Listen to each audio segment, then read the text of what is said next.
Hello viewers, எல்லோருக்கும் வணக்கம். Welcome to தரங்கல் பிரித்தீஸ். இன்றைக்கி மார்கழி 3ஆம் நாள். நான் காலையில் அதிகாலையிலேயே 4 மணிக்கெலாம் எழுந்திரிச்சிட்டேன். நான் எப்போதுமே மார்கழி மாதம்னாலே பிரம்ம முகூர்த்த விளக்கு பொதுவாகவே எல்லாருமே விளக்கேற்றுவோம். நான் அந்த நேரத்தை நான் பிரம்ம முகூர்த்த விளக்கு ஏற்றுறதுக்காக நான் பயன்படுத்திப்பேன். நான் காலையிலே குளிச்சுட்டு விளக்கை ஏற்றி வச்சுட்டு வாசல்லாம் எல்லாமே க்ளீன் பண்ணிடுவேன். கடைசியாக ஏன்னா கோலம் போட மார்கழி மாதம்னால நம்ம ரொம்ப நிறைய இடத்துல கோலம் போடுவோம், பெருசாக போடுவோம். அதனால் லேட்டாக ஆகும்னு சொல்லிட்டு விளக்கை ஏற்றி வச்சுட்டு அதுக்கப்புறம் நான் என்ட்ரன்ஸ்லாம் எங்கள் இடத்துல நான் கோலம் போட்டுருவேன். வெத்தலை கொடி அழகாக வளர்ந்து வந்துக்கிட்டே இருக்குது. நான் கூட வளராதுன்னு நினச்சி ஏற்கனவே நான் வெத்தலை வாங்கி வச்சேன், சரியாக வளரல. ஆனால் இப்போ நான் நிழல்ல தான் வச்சுருக்கேன். ஆனால் வெத்தலை ஓரளவுக்கு நல்லா வளருது. பிரம்ம முகூர்த்த விளக்கம் ஏற்றிட்டு நம்ம சாமியை நான் வணங்கிறேன். நான் டெய்லியுமே மார்கழி மாதத்தில் விஷ்ணு பகவானை தான் நான் வழிபாடு செய்வேன். இன்றைக்கி பிரம்ம முகூர்த்த நேரத்தில் நம்ம கோமாதா வழிபாடு செய்யலாம் அப்படின்னு இன்றைக்கி நான் கோமாதாவுக்கு அபிஷேகம் பண்ணி வழிபாடு பண்ணலான்னு இருக்கேன். என்கிட்ட கோமாதா சிலை ரொம்ப சின்னதாக தான் இருக்கும். இந்த சிலை நான் ஒரு 7 வருஷமாக நான் வச்சுருக்கேன் அந்த சிலை. ஆனால் பார்க்க நல்ல பாவனையாக நல்லா பார்க்க நல்லா ஆனால் அழகாக இருப்பாங்க. பாலாலையும் ஜலத்தாலையும் நான் இப்போ அபிஷேகம் பண்ணிட்டேன்.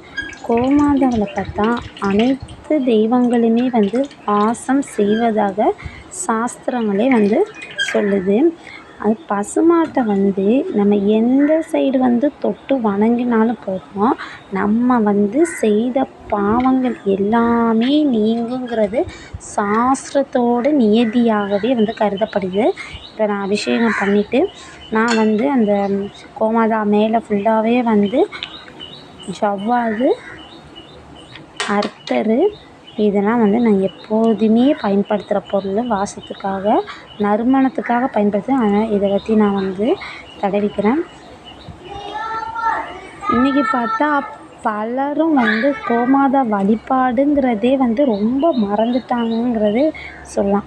பசுமாட்டை பின்புறம் பார்த்தா நாம் மகாலட்சுமியோட சொரூபமாக தான் நினச்சி இன்றைக்கும் பக்தர்கள் வழிபாடு செஞ்சுக்கிட்டு வரோம்.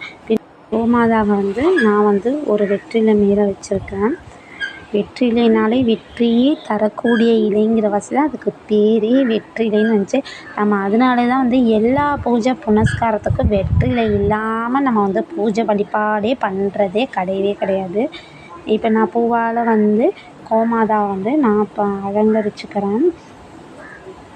கோமாதாவோட எல்லா பக்கங்களும் பார்த்தா சகல தெய்வங்களும் இருக்கிறதாக தான் ஐதீகம் இருக்குது. நம்ம கோமாதாவை எந்த பக்கத்தில் நம்ம தொட்டு வணங்குறோமோ அந்த சைடு உள்ள அந்த தெய்வத்தோட அருள் நமக்கு பரிபூர்ணமாக கிடைக்குது.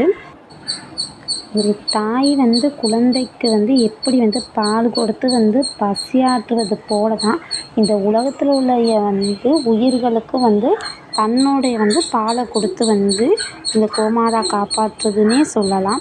இன்றைய காலகட்டத்தில் பார்த்தா பாலை குடித்து வளர்கிற குழந்தைகளை விட பசுபாலை குடித்து வளர்கிற குழந்தைகள் தான் அதிகன்னே சொல்லலாம். அந்தளவுக்கு தாய்க்கு நிகராகவே நம்ம கோமாதாவை கருதும். இவ்வளோ செல்வ செழிப்பு மிக்க இந்த கோமாதா வழிபாட்டை நம்ம வெள்ளிக்கிழமையில் சுக்கிர ஓரையில் காலை 6 to 7 மணிக்குள்ளே பிரம்ம முகூர்த்த நேரத்தில் பண்ணோன்னா நமக்கு நம்மளுடைய வேண்டுதல் கண்டிப்பாக நிறைவேறும். பூஜையை செஞ்சு முடிச்சுட்டு நம்ம இப்போ மாடை பார்க்குறதே ரொம்ப ரேருங்களாம். முடிஞ்ச அளவுக்கு மாட்டுக்கு அகத்திக்கீரை இல்லாத பட்சத்துக்கு அருகம்புல் கொடுக்கலாம். அப்படி பக்கத்தில் மாடு இல்லைன்னா இன்றைக்கி வெள்ளிக்கிழமையில் காலையில் கோயிலில் கோமாதா பூஜை நடைபெற்றுருக்கு. அங்கே போய் நம்ம தானமாக அருகம்புல்லை கொடுத்து நம்ம வழிபாடு செய்யலாம். இப்போ எங்கள் வீட்டிலலாம் பார்த்தா பக்கத்துலேயே மாடு இருக்குது. டெய்லியுமே நான் கோமாதா மூஞ்சில் தான் முழிக்கலன்னு சொல்லலாம்.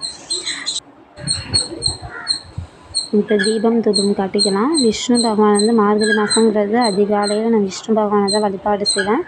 அவருக்கு தீபம் தூபம் காட்டி பூக்களால் நான் அர்ச்சனை பண்ணிட்டேன். பிரம்ம முகூர்த்தத்தில் எழுந்திரிக்கிற வாசி சிவனுக்கு நான் ஜலத்தால் அபிஷேகம் பண்ணிவிட்டு அவருக்கும் பூக்களால் நான் அர்ச்சனை பண்ணிக்கிறேன்.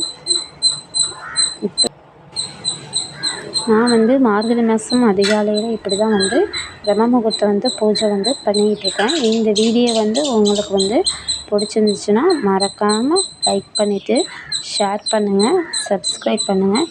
Thank you friends.